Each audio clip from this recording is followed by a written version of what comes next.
Welcome back to Homesteading with the Zimmermans, where each week we give you another episode of what's happening here on our Northeast Iowa 21-acre homestead. My husband Alvin and I have been married for 25 years and we have 7 children. 5 of those children still live at home. Our oldest 2 are married and no longer live at home, so this means we also have 2 son-in-laws and 1 grandson so far. So on our 21-acre homestead, we seek to preserve the self-sufficient lifestyle of our Old Order Mennonite heritage for the next generation.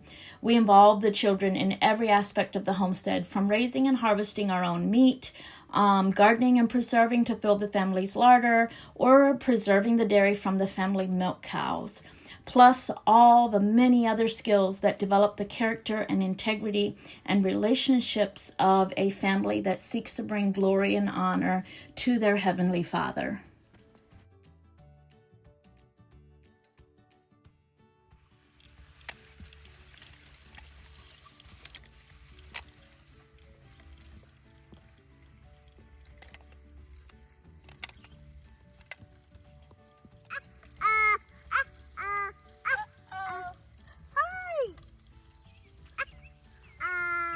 Are you playing? Did you find the dirt?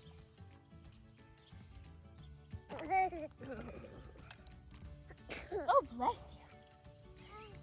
Well, hello there, YouTube family. It's a beautiful evening here in Iowa, and the apple trees are blooming. Everybody's happy to be outside. There's next to 0 wind, and the cows are still happily munching their grass.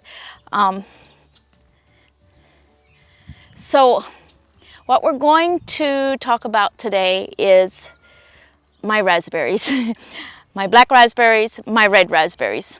And I've been growing black raspberries, trying to grow black raspberries for probably the last 8 years. And they did really well the first couple years, and since that they've just been dying back. So I'm going to take you over there and show you and tell you what I think went wrong, what I've done wrong, what I would do differently in the future, and hopefully maybe you will avoid making some of the same mistakes. Now you can see these jugs that I have hanging on my apple trees, and I did a video about these codling moth traps last year, and I will link that video in the description, maybe get it to play next. And what it does is it traps the little moths that lay their worms in your fruit and cause your fruit to have, worms.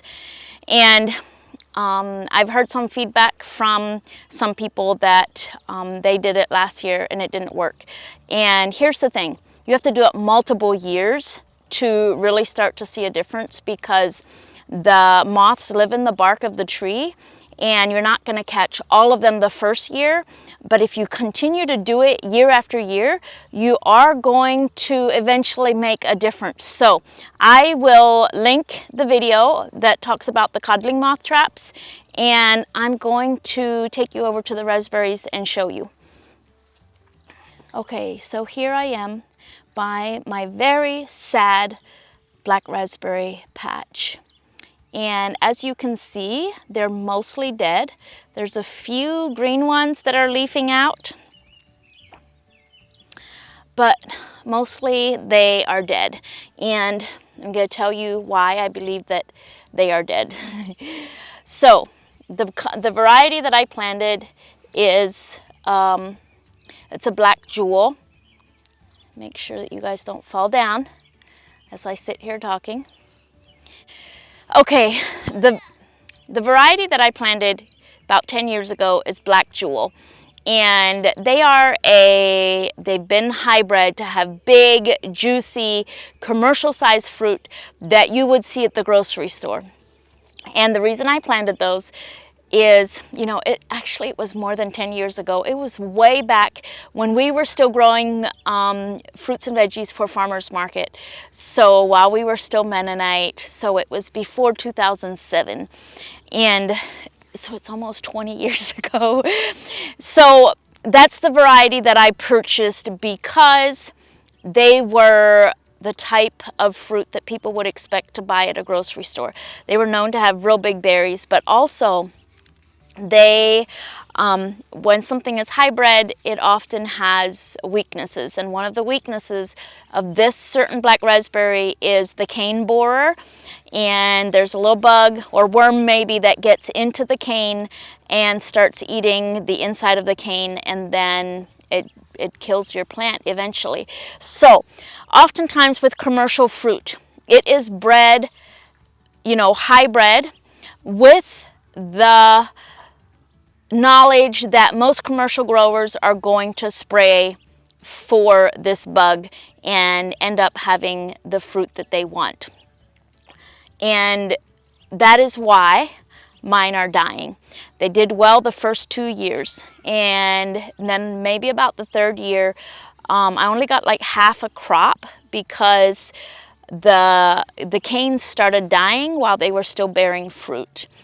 And so I've just babied them. I've tried different pruning methods. I've tried using different fertilizer. I've tried putting wood ash on. And so last spring, they did so poorly. And I'm like, you know what? The plants are really struggling. I'm not going to even prune them. I'm just going to let them grow because they were so unhealthy already at the time that I should have pruned them.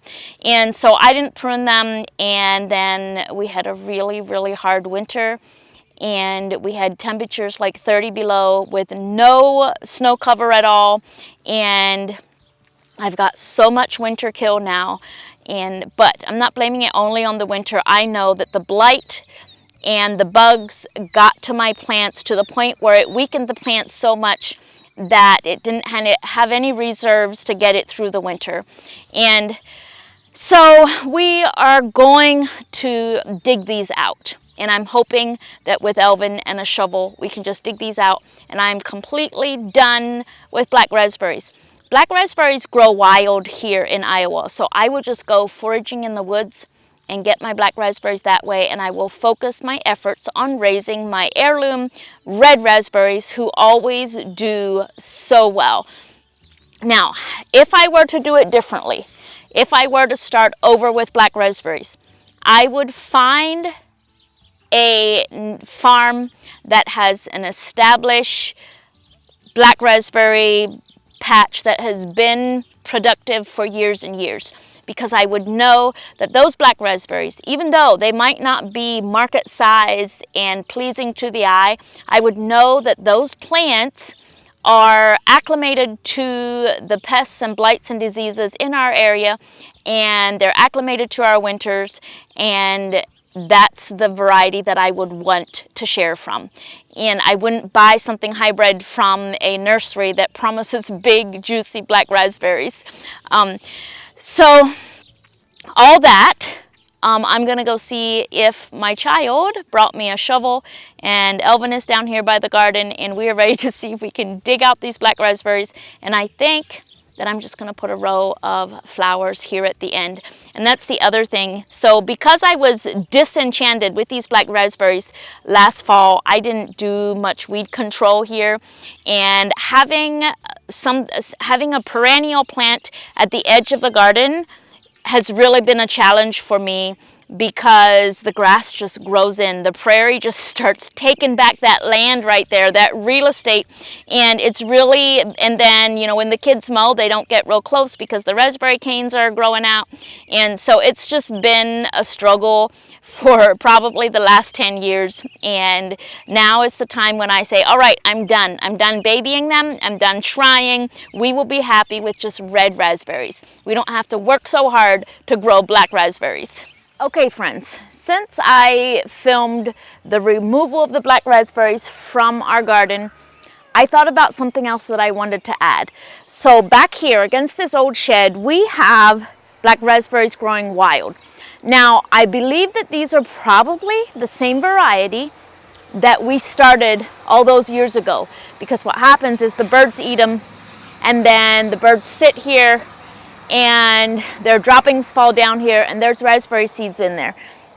So I do believe these are probably the same variety. However, these back here just grow wild, and here's what I've decided.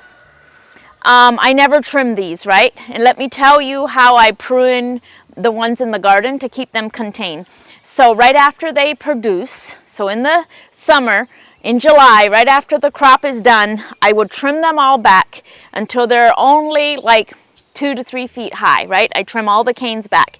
And then what happens is where I cut that cane, 3 to 4 new shoots will start growing.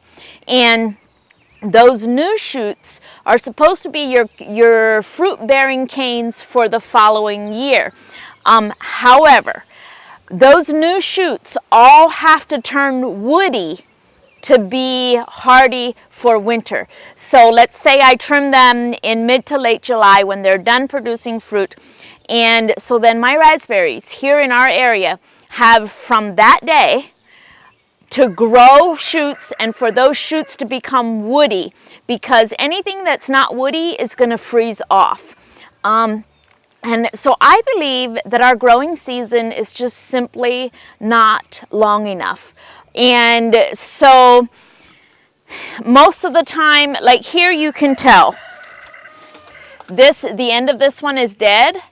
So this was not woody before winter set in and it died back.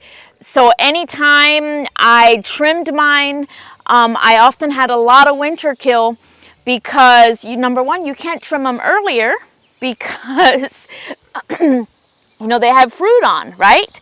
And you can't trim them in the fall because there's just no time to grow new shoots for that to be your your fruit-bearing canes.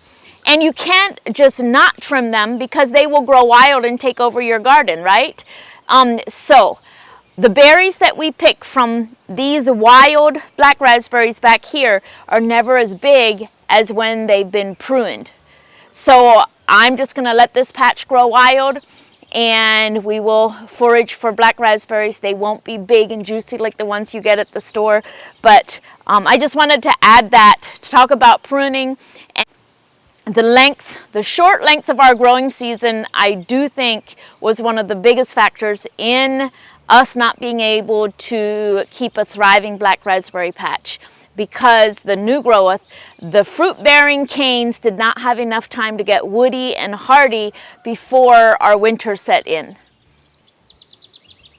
So those are all black raspberries growing all over the backside of this building here. So I'm going to take you down in our woods. So Elvin, knowing that we often find wild black raspberries, that have never been pruned, he took all of those black raspberries that we dug out and he dumped them down here in a sunny spot in the woods so that if they do want to grow, they have a chance to grow and we can find them down here. But we're done pruning and babying black raspberries in the garden.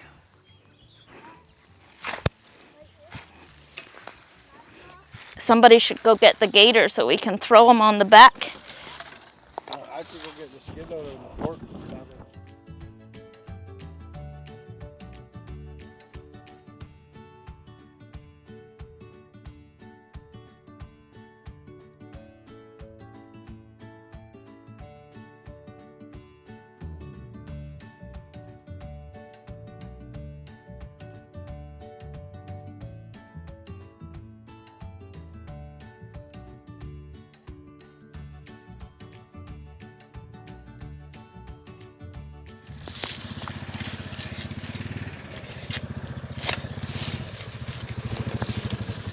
That's good for now, Kendrick.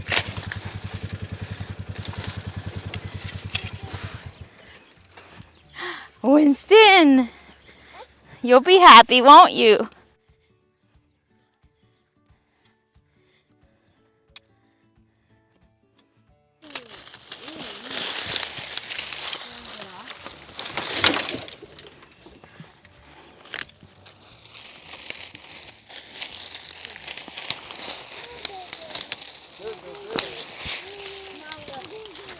Oh yeah, you can sit next to him and put your arm around him. What are you guys doing? Yeah.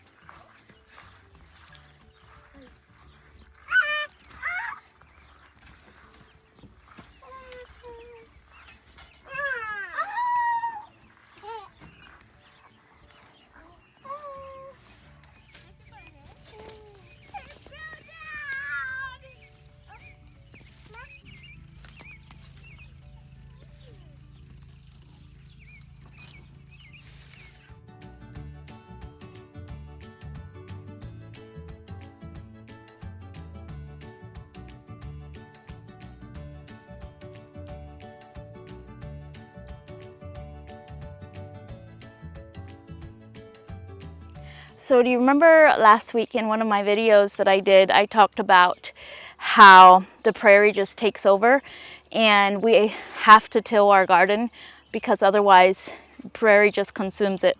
And I'm going to show you here where we've had our black raspberries and I've continued to put mulch on and compost and wood chips. We have got literal trees growing. There's one, there's one,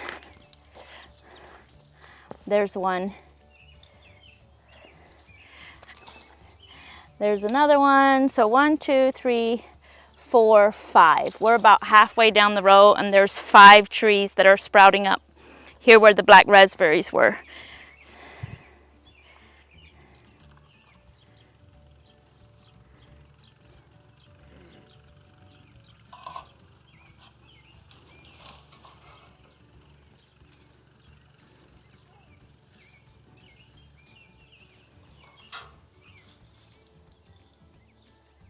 He would run up there and get you a vice grip. Well, I was just thinking we could, you want to hop along? We'll go dump this. Come on.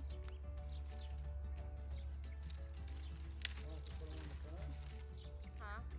Yeah, I would just back up and dump it on the fern. Or you want us to throw them out in the woods somewhere? Oops, So sorry. not there.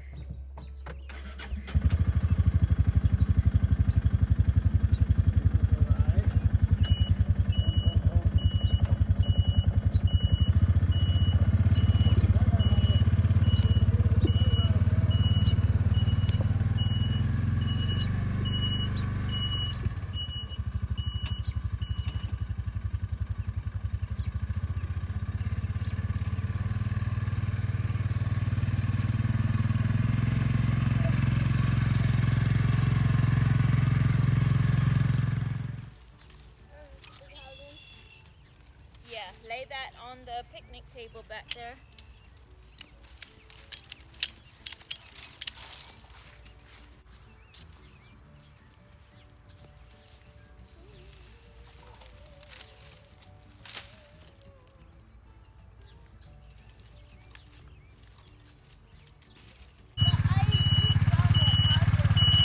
Yeah, that's pretty heavy.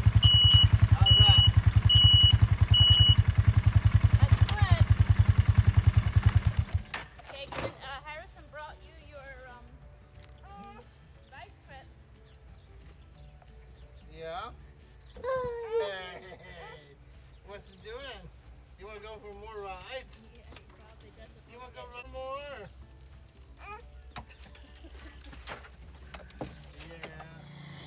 All right, guys, that was a job well done. The sun is setting. I'm about tired and I should go give that grandson a bath before his mom and dad come to pick him up. And yes, I know people, some of you will be appalled that I didn't wear long sleeves or long pants. Guys, it's just raspberry scratches. It's almost like a rite of passage for spring. So I've got all of this space now in my garden, and there's probably a good 6 feet that I wasn't able to use before and am able to use now. So I am thinking I will probably plant flowers there, maybe fill it with zinnias and sunflowers. But first, I gotta dig all of the creeping Charlie and Bermuda grass out of there before I can plant anything in. And before the sun sets, I wanna take you over there and show you my red raspberries. Okay, so we are at the other end of the garden, and these are my red raspberries. Here's where we planted the corn, the sweet corn and the popcorn, and down there is where my tomatoes are going to go. So my red raspberries are an heirloom variety. Yes, Kendrick? Okay. My red raspberries are an heirloom variety, and they are everbearers, and I just chop them off every spring, and they give me a small crop early in the spring, and then late summer through frost they give me a large crop. So this is what we're going to stick with. Grow what wants to grow in your area, right? So red raspberries want to grow in our area, black raspberries don't, so I'm sticking with red raspberries. And they're much easier to grow. Here's the other thing. I do not like, here again, I do not like where I have this patch, because the yard just creeps in, and because they're a perennial, I never get to till there, and it just becomes way too hard to keep the prairie from consuming this end of the garden. So I'm always battling. So I'll take you up and show you where I'm establishing a new red raspberry patch. And as soon as that one is established and it's trustworthy that it can fill our freezer with fruit, then I will tear this one out too. So up here where I have my strawberries and blueberries is where I am trying to establish a new row of red raspberries. And the soil here is a lot of clay. So it'll take a while, I'm afraid, but I'll be working hard on amending this soil. And I just planted these this spring from baby shoots that were coming up where I didn't want them. So in a couple years, this will be well established. Well guys, that brings us to the end of my black raspberry saga video. But thank you everybody for tuning in. Don't forget, if you enjoy these videos, please subscribe and comment, like, and share on our videos. And thank you everybody. And before I go, so I'll be doing garden tours this summer. So you'll be here and get to see what I do with that big empty space where the black raspberries were. Thank you everybody. We'll see you next week.